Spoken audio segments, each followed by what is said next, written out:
I'm Diane Woodall, and welcome to Lampwork University's tutorial on pulling vine cane.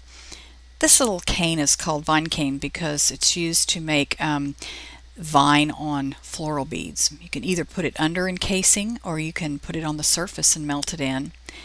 It's a beautiful background for floral beads. First thing you're going to do is put a gather of pea green on the end of an old mandrel. You don't want to put any bead release on the mandrel because you want the glass to stick. Vine cane can be made from any colors. I've made it in red, tan, turquoise. Green is the most traditional color because it's the vine color for flowers, but you can use this cane in all sorts of ways. I just really wanted to show you just the basic technique of making this type of cane. You're going to build up your gather several layers thick, but you can make any size gather that you're comfortable making. When I make vine cane, I sometimes have a gather that's 2 or 3 times the size of the one that I'm going to be using here. The more you get comfortable with making it, the bigger you can make your gather. And the beauty of this technique is you don't have to pull all of your vine cane in one pull. This method allows you to pull it in multiple pulls, so you can start off with a much larger gather, and you don't have to keep just pulling one pull at a time, because it does take some time to build it up. Much better use of your time if you can pull multiple pulls. The little tool that I'm using to hold my glass rod was made by Glenn Mincy. Glenn is on Etsy. He's Agate58, and he sells these little tools in his store. It's wonderful for holding the end of a short so that you don't burn your fingers. I'm just heating up the gather, and then I'm bringing it down and marvering it. I want to make a cylinder.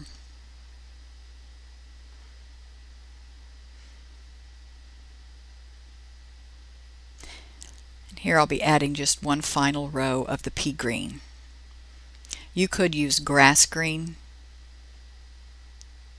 You can even make a white core, case it in a green, and case that in clear. It's all sorts of things that you can do to make vine cane more interesting.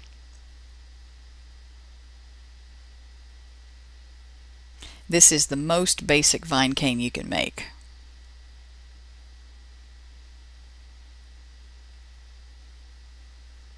With Glenn's little tool, you can get right down to the last ½ inch of glass, so you don't have very much waste when you use those little rod holders. I'm just going to heat it up.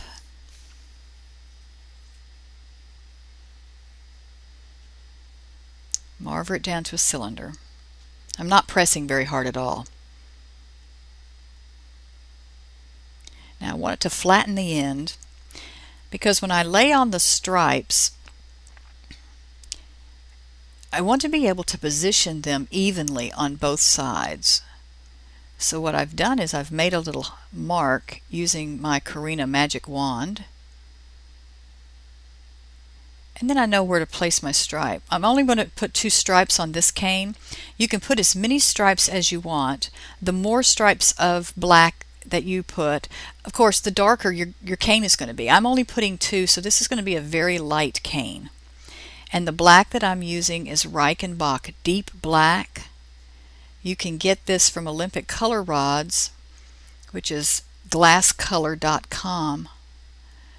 It's an excellent intense black that doesn't bleed. It's just the best deep black on the market.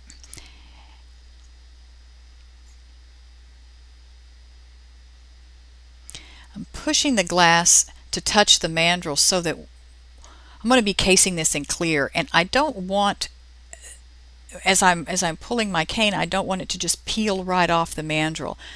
I want to anchor it so that it pulls evenly.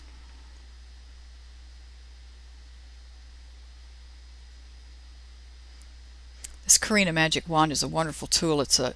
You can use it for shaping and for marvering, and because it's brass, it grabs the glass. I'm pushing that black down into the green So I want my stripes to be seated well.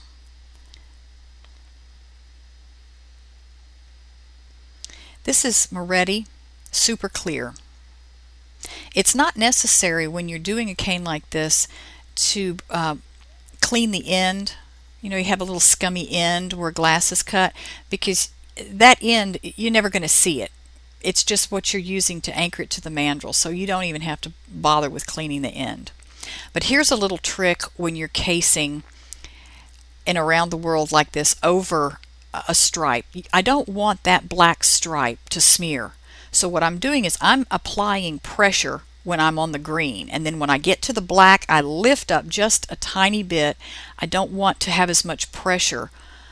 I don't want to lift up enough to create a bubble, but I don't want to pull and distort that black. So I'm going to push and then lift up just a bit over the black so that the black doesn't get distorted.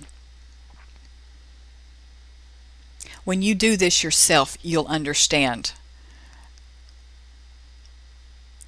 It's kind of hard to explain to someone when they're not doing it what it's supposed to feel like, but you'll understand. So now I've cased this entire thing in clear. And the reason I put clear over it is that it does protect the black in case it does want to bleed a little bit, and just makes the vine cane prettier, shinier.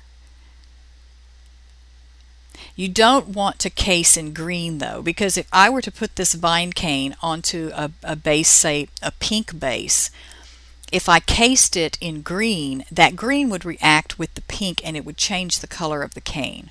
So because the pea green is an opaque color, you just want to case it in clear so that you don't have any color reactions with your base color. And now I'm heating up the entire gather, but I'm trying to maintain, keep the stripes where they are supposed to be, and I don't want them to get distorted. Now I'm marvering the tip so that it kind of looks like a strawberry. This will make it easier when I go to grab that tip with my tweezers. The first pull is never very good, and try to do your best, but you're going to pull straight out and then begin to twist. But it's usually the ugliest one of the bunch. That's just a fact of life. So I'm going to pull, and then when I feel like I need a little bit of heat, notice how I'm just popping that gather back into the flame for just a second. I'm going to burn that off and lay that down. And now I'm ready for another pull. I'm giving some insurance heat to the entire gather, but I don't want to let the entire gather get molten again. I only want to really heat the tip of it where I'm going to be pulling the next vine cane.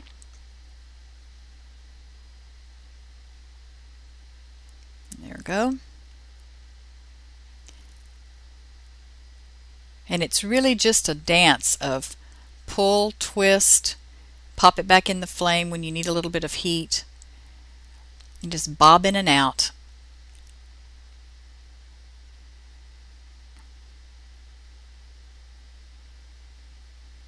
If you're not comfortable doing this by bobbing it in and out of the flame, you can heat up enough of the end for one pull. It'd be, a foot or so. Pull and then burn that off, and then heat another portion and pull. A lot of bead makers do it that way. I have found that I can keep pulling using this method until I don't have any more arm left. I've pulled these so far that my arm was outstretched, 3 feet or so. I was going to run into my cameraman here, so I had to stop pulling. I'm pulling these a little thicker than I normally would because we're trying to film it, but you can make vine cane as thick or thin as you want. For an encased floral, you want a nice skinny vine cane. I'm also pulling these pretty tight, but vine cane is just as beautiful if you pull loosely.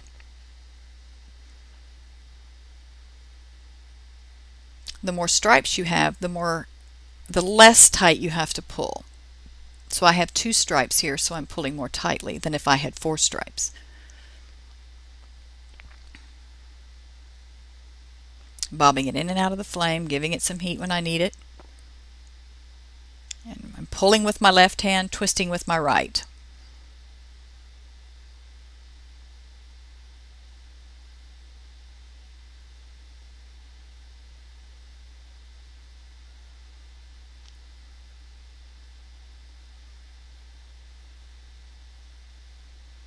And now I'm just going to pull some straight cane without twisting.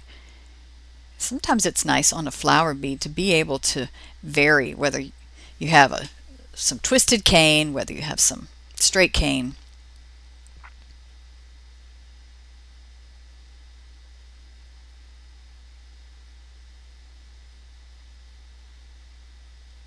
And when you're done, you just put the gather in water and it comes right off.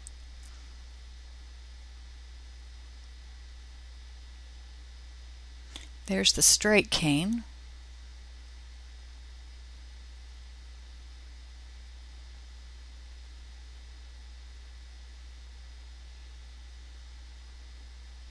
It actually looks a lot thicker in this picture than it was.